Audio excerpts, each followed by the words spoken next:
لله نحمده ونستعينه ونستغفره ونعوذ بالله من شرور أنفسنا ومن سيئات أعمالنا من يهده الله فلا مضل له ومن يضلل فلا هادي له أشهد أن لا إله إلا الله وحده لا شريك له وأشهد أن محمدا عبده ورسوله لا نبي بعده أما بعد قال الله تعالى في القرآن الكريم يا أيها الذين آمنوا اتقوا الله حق تقاته ولا تموتن إلا وأنتم مسلمون. Jemaah taklim malam 1 rahimahullah. Alhamdulillah pada malam hari ini kita dalam keadaan sehat walafiat tanpa kurangan suatu apapun, semata-mata nikmat-nikmat yang ada pada diri kita tidak lain dan tidak bukan hadir karena izin dan keridhaan Allah Subhanahu wa taala. Semoga dengan kepercayaan dari Allah Subhanahu wa taala tersebut kita dapat memanfaatkannya di jalan yang benar. Salah satunya menghidupkan masjid, memakmurkannya dan terus mendawamkan syariat Allah Subhanahu wa taala. Salawat dan salam kita haturkan kepada Nabi Muhammad sallallahu alaihi wasallam, manusia paling sempurna, suri tauladan bagi kita yang mungkin sekian persen dari apa yang dikabarkan, dicontohkan dari baginda Rasulullah ada pada diri kita insyaallah, entah dari cara makannya, entah dari cara berjalan beliau. Nah, jalannya Rasulullah itu seperti apa? Seperti sedang menuruni turunan, jadi agak condong ke depan cara jalannya Rasulullah. Saya baru tahu itu setelah kemarin dikaji oleh Ustaz atau Kiai Al-Musiri di dalam kitab Syama'il Muhammadiyah. Itu ada beberapa clue, ada beberapa bocoran bagaimana figur Rasulullah SAW dalam kehidupan sehari-hari, dan beberapa ciri fisik Rasulullah yang dibahas di dalamnya. Maka pada malam hari ini sangat tepat insyaallah, karena kemarin baru saja kita menyaksikan bulan purnama yang begitu indah, di bulan di mana Rasulullah dilahirkan, bulan yang menentukan perpindahan transisi dari zaman yang begitu menjijikkan kemudian berubah menjadi zaman yang begitu spektakuler, yang begitu tak terbayangkan mungkin di zaman sebelumnya, bahwa antara Bani Aus dan Bani Khazraj bisa bersatu itu di benak masyarakat Madinah pada waktu itu tidak masuk akal. Tapi kemudian kehadiran Rasulullah bisa mempersatukan dua kaum yang bersatu.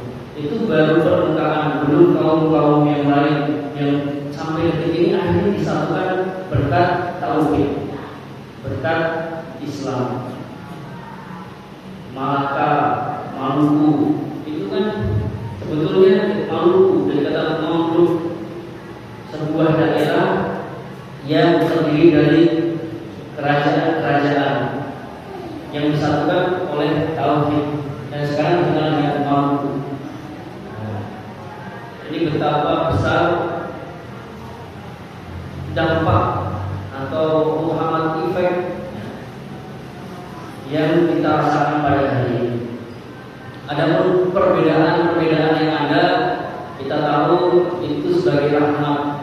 Misalnya ada yang pakai kupluk, ada yang pakai kopiah, ada yang pakai celana, ada yang pakai sarung, itu semua aksesoris. Insyaallah core atau esensi dari Islam yang kemudian dibawa oleh Nabi Muhammad senantiasa ada pada diri kita.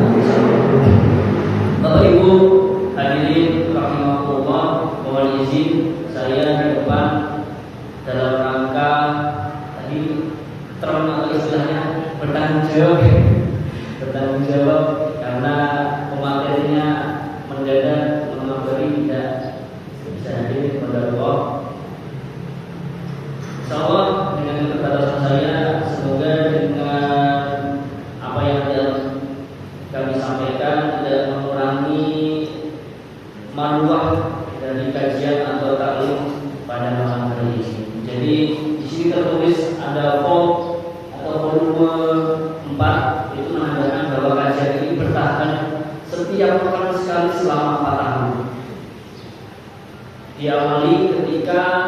pandemi itu berangsur membaik, zaman Covid itu kan ada kerinduan di majelis taklim yang berarti kumpul itu anak muda. Saya dan Syakir kemudian dan Mas Rizal itu memberanikan diri untuk membuka pengajian offline, dan itu alhamdulillah disambut oleh alam yang semakin membaik, dan alhamdulillah selama 4 tahun ini insya Allah istiqomah, termasuk pada malam hari ini ketika pemateri sudah hadir, mau tidak mau harus ada bazar. Kalau yang namanya bazar itu kadang terlalu bebas, kadang terlalu apaus, jadi mohon dimaklumi. Kalau Ibu rahimahullah, seperti yang sudah dimukadimasi oleh Ustaz Syakir mengenai bulan lahirnya Nabi Muhammad, kemudian hal-hal yang bisa kita ambil dari Muhammad, kemudian juga rasa cinta yang tidak bisa dihalangi oleh perbuatan-perbuatan yang buruk. Cinta tetaplah cinta, begitu versi Ustaz Syakir. Maka pada malam hari ini insya Allah saya akan menyampaikan apa tanda bahwa kita betul-betul mencintai Rasulullah SAW. Mencintai Rasulullah itu hal yang wajib. Kalau tidak cinta berarti dosa, karena wajib. Termasuk dari rukun, yakni adalah mencintai Rasulullah. Itu masuk rukun iman. Tapi cinta kepada Rasulullah dengan cinta pada saya Rasulullah itu berbeda. Tadi karena statusnya wajib, termasuk bagian dari usuluddin. Maka mau tidak mau cinta pada Rasul itu harus dipelajari, harus diaplikasikan, karena barang wajib. Jangan-jangan selama ini kita sudah mendeklar atau mengklaim cinta Rasulullah, tapi karena tidak ada ilmunya, akhirnya harus dikira cinta pada Rasulullah, tapi tidak berdasarkan pada apa yang dituntunkan oleh Rasulullah. Kadang begitu ya, kita mencintai sesuatu, tapi orang yang kita cintai tidak menghendaki itu. Kita karena ekspresi kita memberikan coklat, padahal orang yang kita cintai ada coklat. Nah, kan dari butuh ilmu, hal-hal apa yang betul-betul Rasulullah ridho ketika dicintai. Hadirin jamaah Kamasar rahimahullah, Rasulullah berhak untuk dicintai, dan itu telah kami rangkum menjadi 6 tanda. Ada 6 tanda pada diri kita jika kita betul-betul cinta kepada Rasulullah. Allah Subhanahu wa taala berfirman, "An-nabiyyu aula bil mu'minina min anfusihim." Nabi itu lebih utama bagi orang-orang mukmin dibandingkan diri mereka sendiri.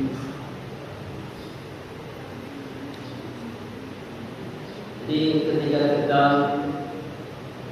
mendapati perintah dari Rasulullah, maka itu jauh lebih penting dibanding perintah orang lain.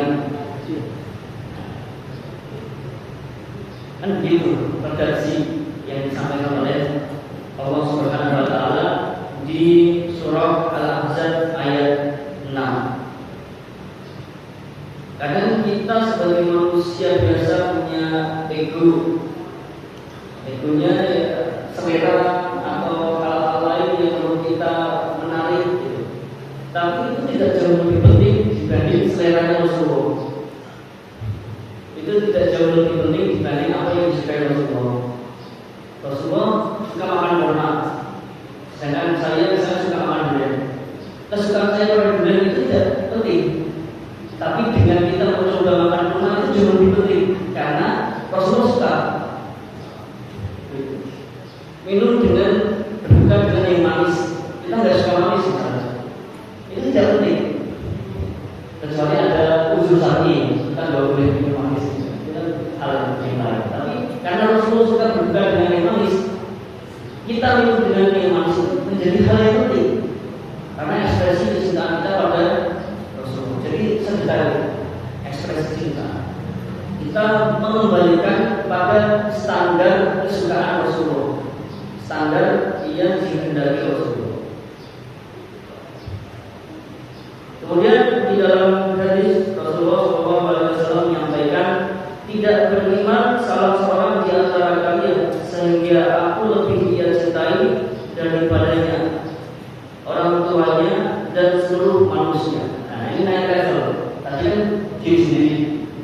Sekarang bahkan kepada orang tua pun kecintaan kita yang mungkin bagi kita itu sudah sangat luar biasa, itu belum apa-apa jika itu kemudian melampaui cinta kepada Rasulullah. Jadi ukuran sebagai seorang umat Nabi Muhammad yang ketika kita bisa menempatkan kecintaan kita kepada Rasulullah di atas level cinta versi manusiawinya, versi sebagai seorang manusia kan levelnya cinta kepada orang tua, betul ya?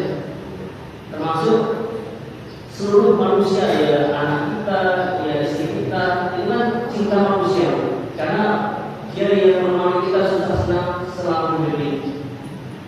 Secara logis kita akan memberi feedback berupa kasih sayang, tapi kita sebagai muslim harus menempatkan itu di bawah cinta kepada Rasulullah. Di mana letak kerennya? Di mana letak takjubnya? Ya karena kita yang hadir di sini belum pernah berjumpa dengan Rasulullah, menatap wajahnya saja belum pernah, tapi meyakini beliau pernah ada di muka bumi ini. Next, kita mencintainya. Nah, ini hal yang menakjubkannya di situ. Kita tidak pernah berjumpa dengan beliau. Ada ketiganya itu kita tidak pernah bisa membuktikannya, tapi kita meyakininya ada, bahkan kita mencintainya. Nah ini letak keajaiban rasa cinta kepada Rasulullah dibanding cinta kepada orang tua, bahkan anak ataupun pasangan hidup. Yang tanda yang pertama, hadirin kita masyarakat Allah, tanda seseorang itu mencintai Rasulullah SAW adalah membelanya semasa beliau hidup dan membela apapun prinsip ajaran dalam Islam ketika beliau sudah wafat. Settingnya berbeda. Ketika beliau masih hidup, betapa banyak orang yang mencintai dan membela perjuangan Rasulullah. Tapi ketika beliau wafat, mulai kelihatan sebagian umatnya mulai kelihatan membangkang dengan tidak membayar zakat, dengan tidak mau ikut berjihad, mulai kelihatan karena ini setting yang berbeda. Maka ada salah satu riwayat Rasulullah begitu rindu dengan sahabi. Sahabi itu ya sahabat-sahabatnya. Tapi kemudian ada satu yang jauh lebih dirindukan oleh Rasulullah. Siapa? Yang kita yang ada pada hari ini yang dikhawatirkan Rasulullah.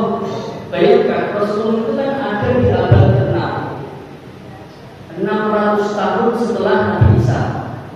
Kita ada di abad 20. Kalau melihat durasi antara satu Nabi dengan Nabi berikutnya 6 abad, maka harusnya sudah ada Nabi lagi setelah Nabi Muhammad.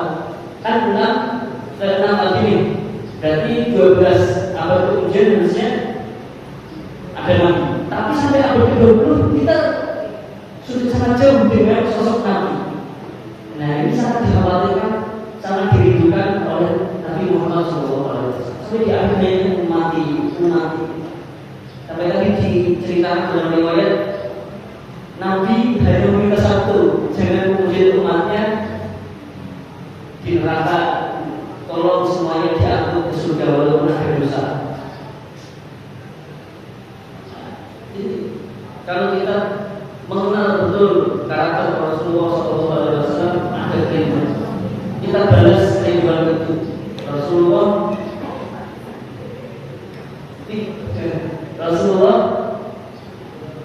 mendoakan, melindungi seseorang yang belum pernah beliau kenal. Sedangkan kita di sini membalas rasa rindu dan kangennya Rasulullah SAW. Dengan apa? Dengan terus menjaga prinsip syariat Islam. Ini tanda yang pertama. Kalau ada seseorang yang betul-betul teguh menjaga prinsip-prinsip Islam yang disampaikan oleh Rasulullah, itu tanda-tanda bahwa dia cinta kepada Rasulullah. Kalau ada orang yang selain ini yang tidak menjaga prinsip dalam berislam, ya perlu dipertanyakan cintanya kepada Rasulullah. Ini tanda yang pertama, tanda yang tampak. Kalau tadi Ustaz Syamil kan menyampaikan bahwa kita hanya bisa menghukumi yang tampak, hatinya ya Allah alam. Mungkin beliau, mungkin orang-orang yang belum begitu teguh dalam berislam, dia masih punya ekspresi cinta itu. Sedangkan kita hanya melihat dari hal-hal yang tampak. Hadirin tamasa rahimahullah, Rasulullah SAW menyampaikan, di antara umatku yang sangat mencintaiku adalah orang-orang sepeninggalanku. Salah seorang di antara mereka ingin melihatku dengan mengorbankan keluarga dan hartanya. Ini gambaran visualisasi manusia ideal hadapan Rasulullah. Jadi Rasulullah membayangkan ada manusia sepeninggalan beliau yang dia mengorbankan keluarga dan hartanya untuk hanya bisa melihat Rasulullah. Jadi kalau kita buat simulasi di yaumul hisab, di padang mahsyar, itu kita akan berkumpul bersama dengan orang-orang sezaman ataupun di zaman yang lain, serentak dibangkitkan serentak dari zaman Adam sampai zaman sekarang. Nah, kita bisa bertanya, siapa ya manusia-manusia beruntung yang dibangkitkan di sekitar Rasulullah SAW? Kan sama-sama dibangkitkan. Siapa yang kemudian dibangkitkan dan dia berada di sekitarnya Rasulullah SAW? Saya kira yang bisa berjumpa dan dibangkitkan berdekatan dengan Rasul yang dibayangkan oleh Rasul ini, yakni orang yang ingin melihat wajah Rasulullah dengan mengorbankan keluarga dan hartanya. Nah, Bapak Ibu sekalian rahimahullah, mungkin lebih paham ketika mau mawas diri. Kapan ya saya mengorbankan keluarga saya? Kapan ya saya mengorbankan harta saya dalam rangka ingin melihat wajah Rasulullah SAW? Ya ketika membuka dompet, satu saya aku ingin melihat wajah Rasulullah. Ya ketika itu mungkin ya satu itu bisa berbeda, bisa beli apapun gitu, seharusnya. Tapi di momen itu seperti yang disampaikan oleh Rasulullah, ada versi manusia seperti itu yang ingin berjumpa dengan Rasulullah melalui cara mengorbankan keluarga dan harta. Tidak mudah. Tanda yang kedua, jamaah tamasa rahimahullah, senantiasa menjalankan perintah Rasulullah SAW dengan baik. Di antara kita ada yang di level menjalankan perintah sebatas formalitas. Itu tidak salah, karena kan ya namanya syariat wajib kita laksanakan. Dia baru sampai di tahap itu. Tapi yang disebut dengan cinta kepada Rasulullah yang ketika dia bisa menjalankan perintah itu dengan baik. Kalau di sholat berarti tumakninah, tertib. Tumakninah itu seperti apa? Ya ada jeda, ada nafas di setiap perpindahan gerakannya.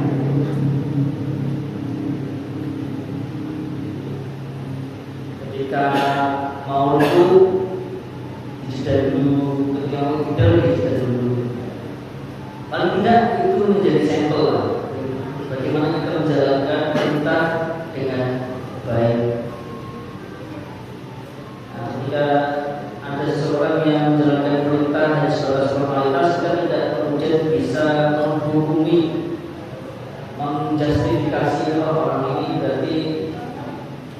cinta kepada Rasulullah. Karena itu urusan hati. Berarti yang kita lihat di amal ibadah yang satu, kita tidak tahu amal ibadah yang lain.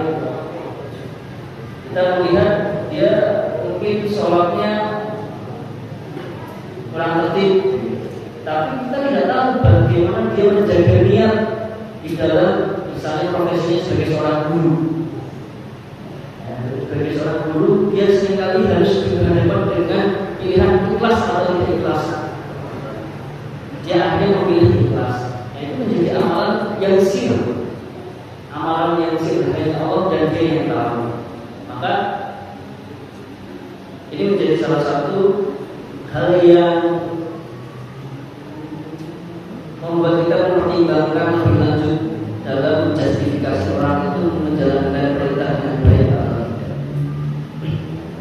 Masyaallah muslimin, jamaah kamasar rahimahullah. Tanda yang ketiga, ittiba, atau mengikuti Rasulullah SAW di dalam sunnah-sunnahnya. Sunnah itu secara bahasa mengalami penyempitan makna. Dulu di Arab, sunnah itu disebut hal yang baru, kegiatan aktivitas yang tidak biasanya.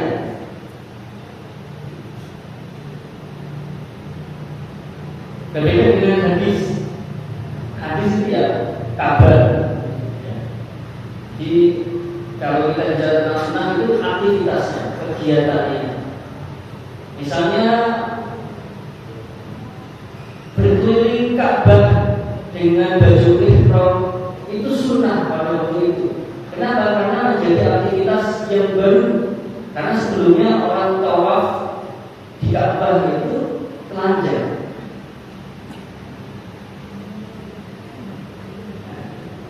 Maka sunnah yang dicontohkan oleh Rasulullah SAW kita jaga, kita ikuti, ittiba, itu menjadi tanda bahwa kita cinta pada Rasulullah SAW.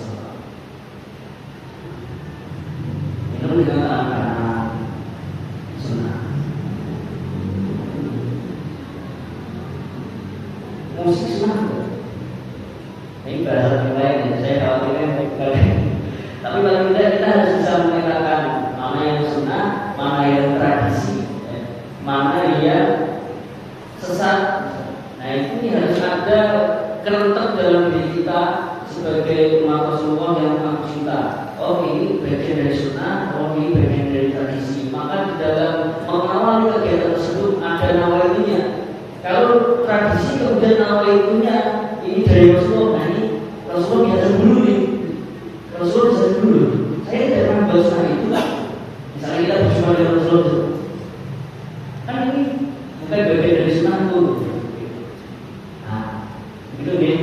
Jadi insya Allah kalau kita betul-betul punya kerentak, Allah Subhanahu Wa Taala akan memudahkan kita memetakan mana yang sunnah, mana yang tradisi, mana hal-hal yang bahkan tidak memberikan sesat. Jemaah yang dimuliakan Allah Subhanahu Wa Taala, tanda yang keempat adalah memperbanyak sholawat kepada Rasulullah SAW. Sholawat ini langsung Allah Subhanahu Wa Taala yang memerintahkan. Jadi bukan main-main, instruksinya bukan main-main, karena Allah sendiri yang memerintahkan. A'udzubillahi minasyaitonir rajim. Bismillahirrahmanirrahim. Innallaha wa malaikatahu yusholluna 'alan nabi. Ya ayyuhalladzina amanu shollu 'alaihi wa sallimu taslima. Sesungguhnya Allah Subhanahu wa taala dan para malaikatnya bersalawat untuk Nabi. Wahai orang-orang yang beriman, bersalawatlah kamu untuk Nabi dan ucapkanlah salam dengan penuh penghormatan kepadanya. Kalau ayat ini disampaikan kepada para sahabat yang pada waktu itu bisa berjumpa dengan Rasulullah tanpa mudah diterjemahkan, mendoakan Rasulullah dan memberikan salam kepada Rasulullah. Lalu bagaimana kita yang hari ini tidak berjumpa dengan Rasulullah, bagaimana cara kita menyampaikan salam? Ada di sini Bapak Ibu yang ketika berdoa curhat ke Rasulullah, ya Rasulullah, umatku pada jalan seperti ini. Itu bagian dari salam. Kita memberi salam kepada Rasulullah, bentuk kerinduan kita. Atau aplikasi yang jauh lebih kontemporer barangkali, penafsiran yang jauh lebih kontemporer, ucapan salam kepada Rasulullah adalah dengan membuat sekolah, membuat panti asuhan. Kita memberi salam kepada Rasulullah, saya sudah membuat sekolah. Ini bentuk apa? Bentuk kebanggaan sebagai bagian dari umat Rasulullah. Ya Rasulullah, saya membangun masjid. Nah, ini tafsir kontemporer. Tidak hanya sebatas redaksional. Kalau redaksionalnya, teksnya adalah Allahumma sholli ala Muhammad wa ala ali Muhammad sampai akhir. Nah, itu teks yang diajarkan oleh Rasulullah kepada umatnya, cara bersolawat kepada Nabi Muhammad. Adapun solawat-solawat yang lain itu istihad para ulama, bentuk atau ekspresi kecintaan para ulama. Ya Habibi, ya Nurul Ain. Nah, itu semua bentuk ekspresi kecintaan para ulama. Tentu saya atau mungkin kawan-kawan yang awam tidak boleh mendegradasi apa yang sudah diistihadkan oleh para ulama, karena para ulama itu kitabnya biasanya kalau biasanya sudah melampaui petualangan pengalaman hidup asal manis pahit. Tentu istihad ini ya boleh kita ambil, boleh kita tidak. Ya, namanya juga kan istihad. Kalau betul dapat 2, kalau salah dapat 1. Allah Akbar. Hadirin jamaah Kamasa rahimahullah. Berikutnya ada beberapa.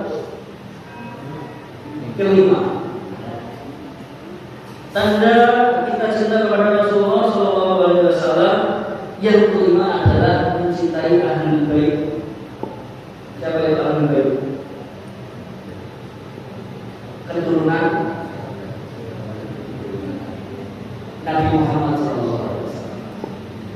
Jadi bentuk cinta yang kelima atau tanda cinta kita kepada Rasulullah, selain cinta kepada para sahabat Abu Bakar, Umar, Utsman, Ali dan sahabat-sahabat yang lain, termasuk mencintai anak turunnya, keturunannya.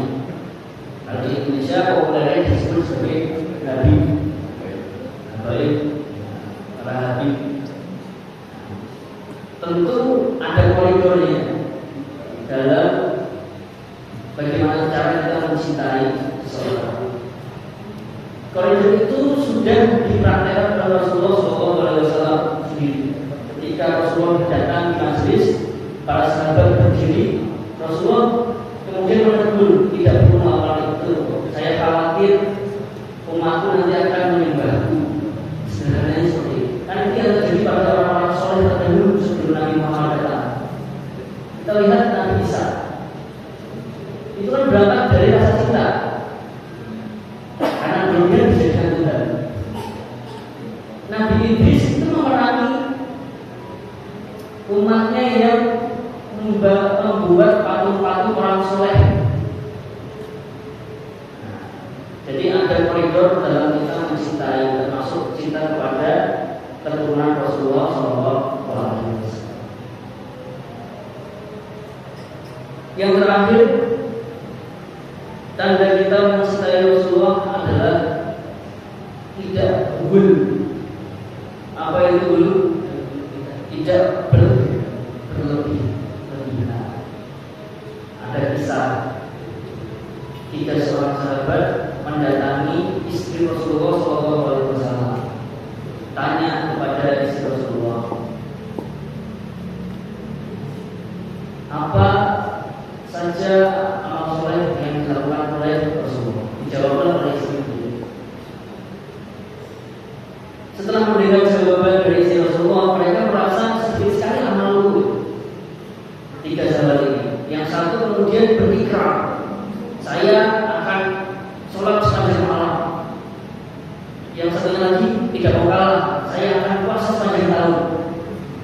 Satunya lagi lebih parah, dia akan gengsi melihat teman-temannya menjilat supaya amalnya lebih keren, lebih banyak. Saya tidak akan mau menikah seumur hidup. Ini terdengar oleh Rasulullah.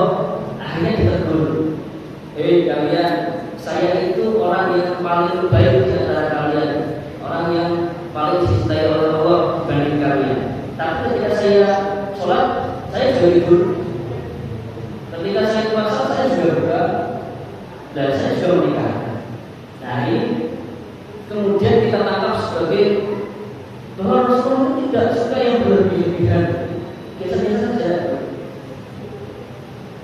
Jangan-jangan ya, kita mengklaim kita cinta pada Rasulullah, tapi cinta kita tidak sampai karena apa? Karena berlebihan. Jadi seperti itu. Nah, ini tanda yang keenam. Tanda yang keenam tidak hulu atau berlebihan. Kalau ibu rahimahullah, yang pertama tadi apa? Kebanyakan ya, kamu jadi lupa. Yang pertama apa? Menjaga, membela prinsip berislam atau syariat Islam. Yang kedua apa? Menjalankan perintah dengan baik. Yang pertama tadi membela Rasulullah selepas Rasulullah wafat dan menjaga prinsip-prinsip Islam. Yang kedua melaksanakan perintahnya dengan baik. Kemudian yang ketiga ittiba, mengikuti sunnah-sunnah beliau. Yang keempat bersolawat. Yang kelima mencintai keturunan dan sahabat Rasulullah SAW. Imam Mahdi ada Ahmad Dahlan. Kalau kita mau belajar sejarah, darah Ahmad Dahlan itu sampai Rasulullah dari referensi yang saya baca. Tapi karena spiritnya adalah pada waktu itu Ahmad Dahlan ada di Kauman, pusatnya Mengkurusan. Nah itu sudah ditampilkan supaya tidak ada pengkultusan. Kita sebagai jamaah Muhammadiyah masih mengganti itu. Contohnya ketika saling kepada kiai ya saja.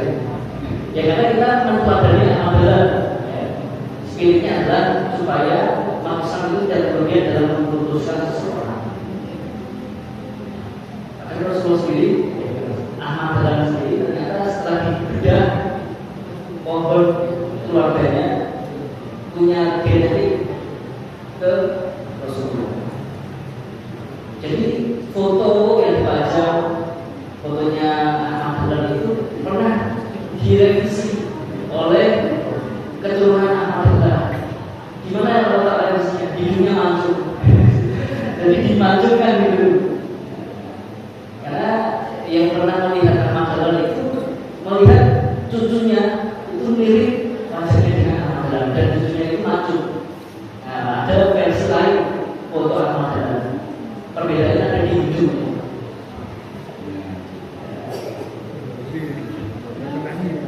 Yang terakhir apa lagi?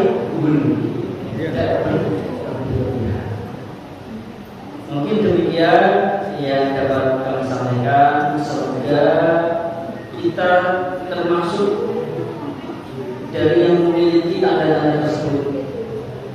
Lebih-lebih yang enamnya.